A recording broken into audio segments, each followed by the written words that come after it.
كشف الناقد الرياضي أحمد عبد الباسط عن توجه بإيقاف حكم مباراة الإسماعيلي وسيراميكا كليوباترا، حيث كتب أحمد عبد الباسط عبر فيسبوك: لجنة الحكام توقف الحكم محمد عباس قابيل الذي أدار مواجهة سيراميكا كليوباترا والنادي الإسماعيلي.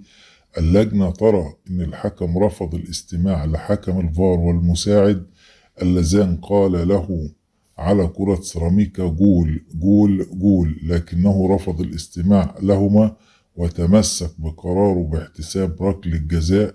الحكم لم يكتب في تقريره أي شيء عن أنه أخطأ في القرار، وبالتالي الحديث عن إعادة مباراة الإسماعيلي وسيراميكا كليوباترا أمر غير وارد وغير موجود.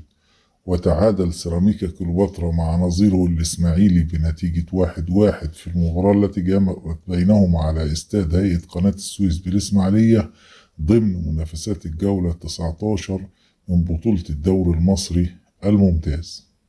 ونجح فخري لقاي في إحراز هدف تقدم سيراميكا كليوباترا في الدقيقة الثالثة بعد هجمة منظمة من لاعبي سيراميكا بمجموعة من التمريرات المتتالية أنهاها فخري لقاي بتسديدة متقنة من داخل منطقة الجزاء سكنت شباك الحارس عبد الله جمال. وتعادل الإسماعيلي بعد تنفيذ ناجح لركلة الجزاء عن طريق عبد الكريم مصطفى بتسديدة قوية، وأهدر سيراميكا كليوباترا ضربة جزاء عن طريق فخري لقاي في الدقيقة الأخيرة من الوقت المحتسب بدل الضايع من المباراة، لتنتهي بتعادل إيجابي 1-1 بين الإسماعيلي وسيراميكا كليوباترا.